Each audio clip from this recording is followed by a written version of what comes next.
What's up, everybody? Just going to give my sort of another initial thoughts video about some of the stuff we're learning about Diablo 4. And Diablo 3, of course, is something that I've been playing since the day it launched, and I still, to this day, play Diablo 3 weekly. So it's a game that went from... Diablo 3 is a game that went from being incomplete for many people and a disappointment to many people, to being very playable for many other people who stuck around.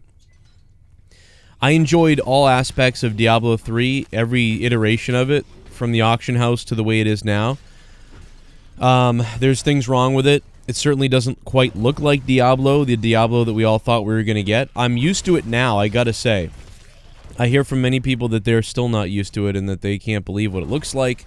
And I definitely understand that, because when Diablo 3 first came out, I was as shocked as you that it did not look like what I thought Diablo 3 would look like. But be that as it may, I have probably now played Diablo 3 almost longer, actually, than I've played Diablo 2, which is crazy, because I once thought that Diablo 2 took up my time. I definitely played Diablo 2 for a total of 55 days to 60 days. If you add up all my hours played. My hours played on Diablo 3 have now reached about 85. So I've got amazingly more hours played in Diablo 3 than I ever did in Diablo 2. Probably some of that has to do with now I have downtime where I work at home more often and things like that. Whereas a kid, despite having all that time as a kid, you know, other games like Halo took up my time as well. But I want to get right into Diablo 4 right now. And, you know, I want to make sure I send this out there, get these ideas out there. I hope I won't be too discombobulated with my thoughts on what we know about Diablo 4. First of all, I want to bring up the idea that, you know, or the fact that we're going to get legends, legendaries, set items. We're going to get ancient items and ancient sets. I am a little bit concerned if the ancient and legendaries and set items are just upgraded, better versions of the current versions. A little bit. And I know that some people really dislike that idea. Some people like that idea. What I like about it is that the idea of that there's a rarer version of the rare item that you have. So, in other words, it's easier to find an item that you may need for your character, or you may be looking for. Or maybe you find an item that you didn't know was going to be great for your character, and you find the legendary version of it. Well, then the idea that out there somewhere is an ancient version of it that's even better is exciting. So while I've heard some people call this, you know, kind of cheap, I've heard other people call it kind of like fake content. I've heard multiple people say different things like that, but I've heard a lot of other people not have a problem with it, kind of just say, oh, so it will be very similar to Diablo 3. Well, in my opinion, I don't mind this, because I feel like the ancient part of it is just extra. I feel like it allows you to, at some point, get a reward earlier by finding great gear, like the legend or a set item, but there's also, again, like you said, that possibility that ancients are out there as well. We don't know if this is even the way it's going to work. We don't know if maybe you have to find the legendary version first before it can become ancient. We don't know if you can have to upgrade the item to make it ancient. We don't know if these are just things you find. I did not hear that question asked. If somebody knows the answer, I would love to know. My email address is joecroninshow@yahoo.com. This is Evil Spectrum 3 channel. I would love to have some time to talk to somebody from the dev team or somewhere along the lines, or to be a part of a Q&A somehow to get a hold of some more of these answers. I have played Diablo 3 so long that I still love the game so much. I've never been someone that went away really from Diablo 2. You know, I played Diablo 1 for a few, then moved to Diablo 2, never stopped playing that. And, you know, moved on to Diablo 3. You know, I always played, whether it was once a week for only a half an hour or for 8 hours at a day or, you know, hours at a time, whatever it is. So I'm always dialed into what's happening here. I would love to have that question answered, and many others, they may not even know yet. And then, of course, we come to mythics. Mythics are like primals. I suppose the only difference is they're not like primals because you get 4 major mythic abilities or legendary abilities that are added when you put a mythic on, but you can only equip 1 mythic item. So you can have... I also like the idea, backing up a little bit, of ancient sets being smaller sets. We don't have the same amount of slots we did in Diablo 3. So I like the idea of sets being smaller. Maybe 2-piece and 3-piece sets. That way you could be wearing multiple sets at a time, potentially up to 3 maybe sets, and 1 mythic item. Ideally, I would think that, you know, a mythic weapon would be probably the best thing for you, but there could be all these different combinations. I like the idea of different combinations and different ways to go about things as well. Even look at this, these 4 legendary bonuses. Weapon mastery skills have an additional charge. Cut to the bone talent activities against the enemies that are hit by your shouts instead of stuns. Critical strike against chance increased 20% against bleeding enemies. Your shouts generate 2 fury per second while active. Those are kind of like the skills in Diablo 3, I guess.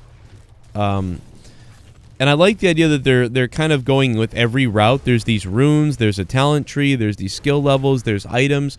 They're kind of incorporating everything, which is giving everything, you know, there's so many different variations of things. In Diablo 3, it's kind of like, it's really about playing the game for loot find, or Paragon leveling yourself up once you're at endgame.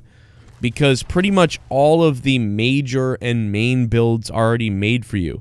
If you started playing Diablo tomorrow and you wanted to be a Demon Hunter, you would just look up what the best build for Demon Hunter is, begin leveling as quickly as possible, and once you're leveled as far as possible, you just begin looking for those items. And once you found all those items, you know, it's one of those things where you already know what you're building. You know what you're building towards. And if you're just starting Diablo now, you can easily know what you want to build and what you're building. It's kind of like, I guess it's like buying a, you know, like Legos. It's like building Legos. You already know what it's going to be. Are you going to have fun reading the instructions and building and looking through the piles of Legos to put them together? If that's something that you love, you know, you're going to like Diablo 3, I guess, or you're going to be okay with that. But if you're somebody who likes to take a box of Legos from scratch and say like, well, I'm going to build a you know, a house. You know what I mean? You're building your own house your own way. You're designing it yourself. That seems to be what Diablo 4 is trying to be more like. The idea that you have this freedom to kind of build your own character with certain limitations of what you have. Whereas Diablo 3 was like a Lego set, which is it's already coming built that way. But you still have to get there, so you still have to put the time in. I mean, my Diablo 3 Demon Hunter, you know, I still don't have... I'm still missing 4 primal slots for my main character. And my gems aren't fully leveled up to what they could be. And, you know, certainly we could still get Paragon levels. So I'm still always playing my regular main character on Diablo 3 because I'm still trying to sort of acquire that level or to get as high as I can before the game is, you know, before Diablo 4 comes, and I may move on to that game. But I'm always going to love Diablo 3. I like that they're incorporating some of Diablo 3 in here with Diablo 2 and a little bit of 1 here, because one of the problems is you don't want to alienate all the people that love Diablo 3, but you also want to bring back all the people that only stuck around for Diablo 3 for a little while. You know, most of the community left almost immediately, and they came back for Reaper of Souls for a little while. And now Diablo 3 does have a tiny, you know, hardcore little fan base to this day, but they certainly lost most of those customers, you know, most of the people playing it. So, you know, I think that this could do that. Now, they're talking about how far away things are, how far away this game is. So we're not going to get it anytime soon, which is a little bit of a disappointment because, you know, how much longer are we going to be playing Diablo 3 for? And we'll get into that in a later podcast at a later time. I want to keep this specific to talking about how this game, I want this game to function. One of the other things I noticed that bothered me was the legendary drops. There's a tiny little beam that comes up, almost a pathetic little beam. And I don't know if the beam increases for like Mythic or for Ancients, but the legendary beam is only about 2 inches or about an inch off the ground from screen size. Whereas in Diablo 3, it's a darting, shining beam that goes up to the heavens. Now, while I agree I don't want this game to be all bright and fun like Diablo 3 looked, the one thing that I do like is the legendary drop beam. It's very exciting.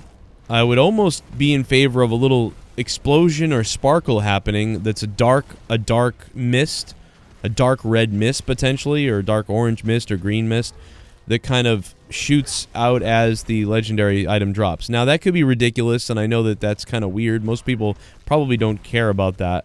I just thought that would be something nice they could have added to the idea of finding something rare.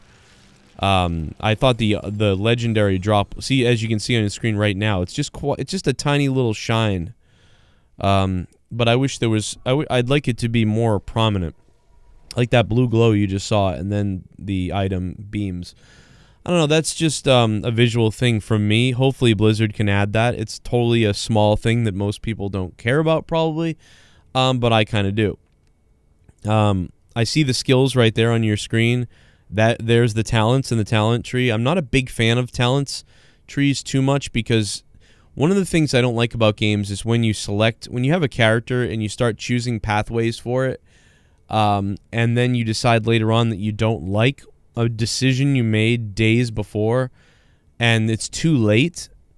I don't tend to really enjoy that all the time, but I know that there are people that love that because you make a mistake, well, then at some point you say, you know what I'm going to do? I'm going to create a new character, and this time I'm going to stay away from this particular tree and talent. I'm going to build a talent this way because I think I can do something different with it. You know, that's interesting, and I like that, and that keeps the game going, and that reminds you of, oh, I'm going to build a, you know, this sort of frozen, you know, cold build, whatever you're building, Crusader, Sorceress, whatever it is. I don't even know what's in the game.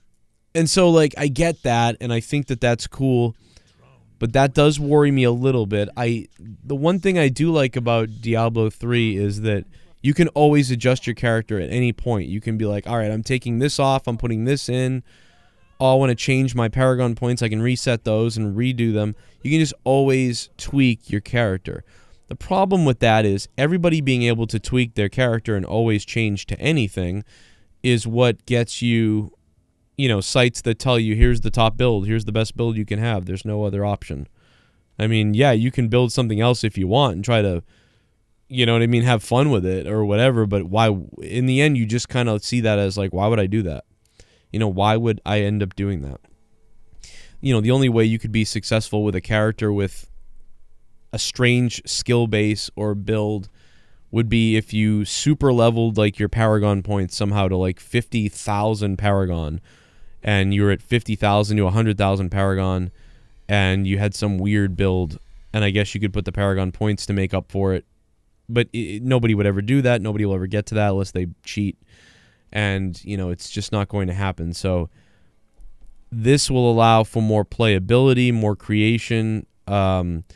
It will give the developers in the game time to figure out how to make the game more challenging going forward. Copying somebody's build will be much more difficult. You'll literally have to follow somebody's progression in their game as they document everything that they've done and selected.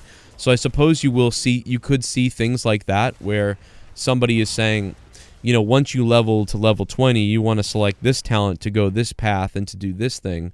And now you need to find these items to equip yourself, and I've found this perfect character. And that will take a long time, I believe, for people to document that and to put up the mapping of that, of how they did it and what they selected and what items they found along the way that worked better and where to get the progression. I mean, it will be so detailed that it will be insane. But let me get back to some ideas that I might have. And at some time later on, I'll make a more specific, like, list of these things, I guess. With mounts, first of all, open world. I like the idea of some open world stuff. But I also want to say that Diablo 3 and Diablo 2, and Diablo to me is always a single-player game first. Like, it is always a one-player game first. I always find that the social content or the grouping aspects are kind of like a bonus, something I do like to do from time to time, but 85 to 90% of the time, I play this game solo. So I really expect to be able to play this game solo. I expect this game to be awesome to play solo and by myself. That is Diablo, and that is how I expect this game to be. If there is any social aspect that interferes with that, I will be upset. I will just say that. Now, the open world idea where you kind of can run into people here or there, I like that. I do like it. I really do. The idea that you can group together and fight certain monsters and things like that, I also like that idea. But I hope that that's a side element to the game and that it's not necessarily the main focus of the game at all. And if it is, then again, I will probably have another problem there. I've wanted to pay Blizzard and Diablo for years for more content. Please give me more content. I will pay you for it if I have to. I don't care. I just want it. So if that's where cosmetics are going to be a pay to look good type of thing, then that's fine. If it helps fund the game and make the game, you know, make the excuse for the game to exist, then I would be all in favor of that. Although I really do like the idea of finding rare cosmetic items in the game as well. I also like the idea of this, and this is an idea I have that I just thought of, where you could have the best of both worlds. For instance, a lot of people enjoy the cosmic wings in Diablo 3. I still don't have cosmic wings. I mean, I have found probably 1,000 rainbow goblins, and I still to this day do not have cosmic wings. Now, granted, I admit, the first 300 runs, I actually didn't even know about the cosmic wings. So I may have actually left them or lost them or didn't know they were there.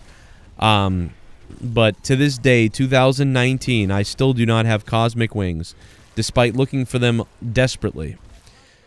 What I would like in Diablo 4, rather than just say cosmic wings were in Diablo 4, what I would like in Diablo 4 is the ability to not just purchase wings. You know what I'm saying? Like, you don't just go to the store and you can buy wings. But what I would like is you can find rare items in the game, like super rare items that almost nobody can even find. You know what I mean? Like, say 1 month Diablo 4 announces on their news site, hey, the special cosmic wings are there are 50 of them in the game right now, like, or something like that. You know, if you right now there's a soul stone or a stone that you can find, and if you find the stone and cash it in for cosmic wings, you can have cosmic wings. I'm just using cosmic wings as an example. It might be like fiery hell wings or something. And what I'm saying is the idea that maybe, you know, it's so rare that only maybe 100 players to 300 players will find them, right? Or that's, but in order to claim them, you have to pay for it. So if that makes any sense to you guys, so maybe 1,000 of these stones will drop. And if you find one of these stones, you find the wings. You have the stone for the wings. You can then take that and cash it in. And when you cash it in, you have to pay money to convert it or cash it in or something like that. So you have to pay $20 or something. So you pay $20 and you actually get the wings. I think something like that would be kind of cool. So first you have to find the rare drop anyway, which, you know what I mean, almost only maybe 8% of players will find. You know, it's very difficult. Say they're on the level of, not quite the rarity of cosmic wings, but maybe they're along the lines of similar to that. Like, you have a 1 in 400 chance of finding this stone. And when you find the stone, you can cash it in, but you have to pay $20 to buy the wings. But a player who's just playing the game for like 20 minutes and then gets off and doesn't find the stone, well, he can never buy the wings. It's not even available to him. So you would have to play and still find the access to that to then cash it in. And I know that some people would say, "What? So I have to play hours to find this special item, and then I have to pay for it to claim it?" Well, yeah. Because if you just put items up on the shop to buy, you know what I mean, it's not quite as exciting. But the idea of that to me is much more exciting. Or maybe there could be, you know what I mean, a reward system where you have to stack things up. Maybe that's counterintuitive. Maybe that's counterproductive to, you know, making money. But, I mean, I'm not saying that you still can't have lots of wings for sale and lots of items for sale. I'm just saying once in a while it'd be cool if this super rare, super awesome looking item or rarity in the game was available, but you had to kind of search for it and loot for it, and then you paid for it at the end if you're really serious about wanting it. I think that that's really cool. That way if some player who's just messing around in the game or playing in the game doing something else, and they come across this item, this stone, for the purple psycho wings or whatever they are, or for the glowing fire boots or whatever it is, and they're like, oh, that's weird, fire boots or whatever, I don't care about that. Anyway, I'm going to keep going. But for the people that really care about it, they can cash in on it, and then Blizzard can make money. And maybe you can even trade for those. Maybe you can trade those things too. Maybe they're tradable. So in the end, Blizzard will probably get all of its, you know, 500 sales, but there'll still only be 500 people going around with those boots. So, you know, and in the end, is that a lot of money? I don't know. $20 times 500 is $10,000. You know, maybe that's nothing to Blizzard. It's stupid. I don't know. But at least it's something different. It's not about Blizzard making money. It's about the excitement of finding something rare and cool, and then on top of it, you're paying for it. You know what I mean? Because I don't want to lose the ability to find cool cosmetics and to find rare things in the game.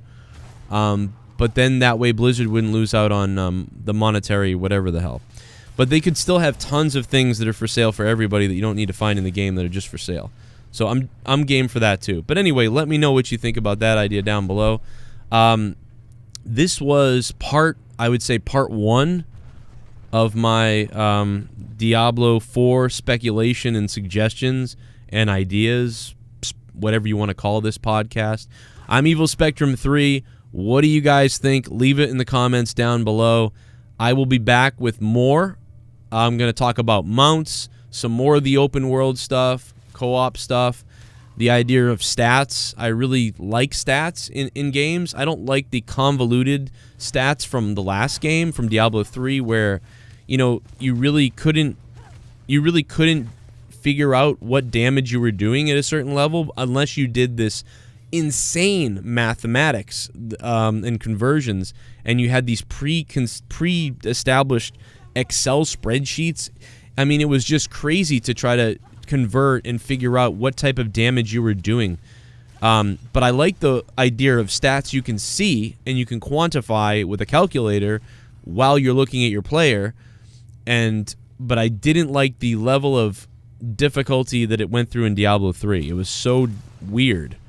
But I do hope we get a lot of stats, but I hope that they are simplified in a way, but I still hope that we're able to kind of play with them and really make these cool adjustments, and to quantify maybe everything, I guess. But potentially maybe that would make things too complicated. I don't know enough yet about what the new system is versus even what Diablo 3 system is.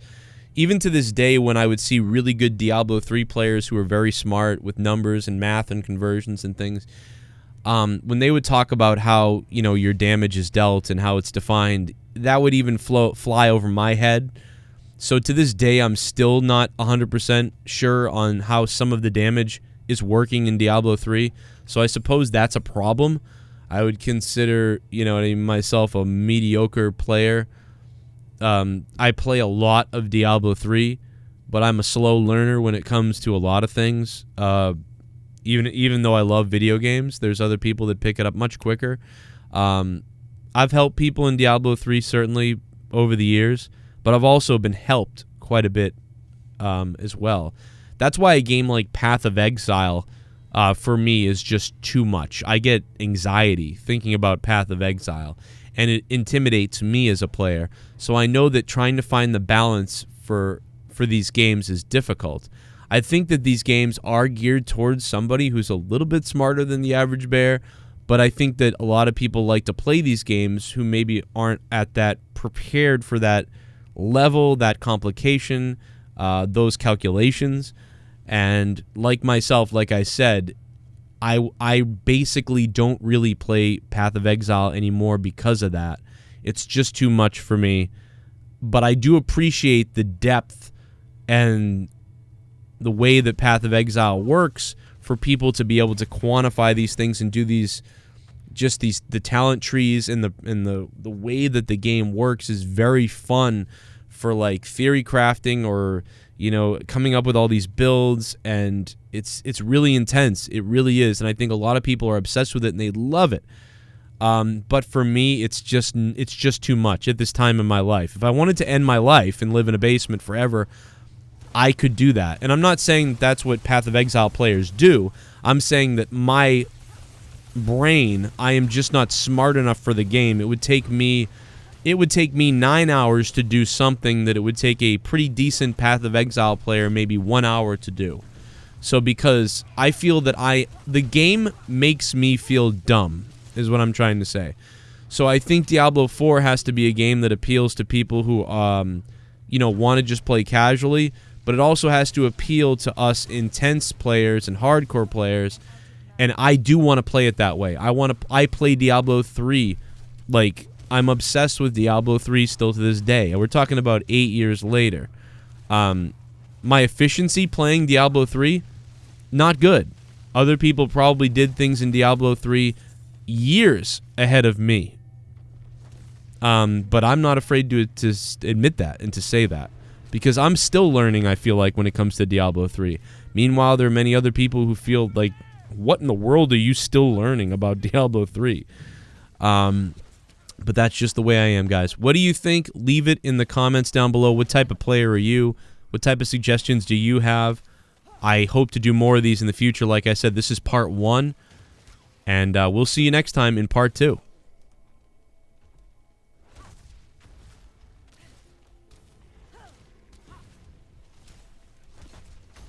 Here's some more Diablo content on my channel that you might like, and I hope you guys subscribe.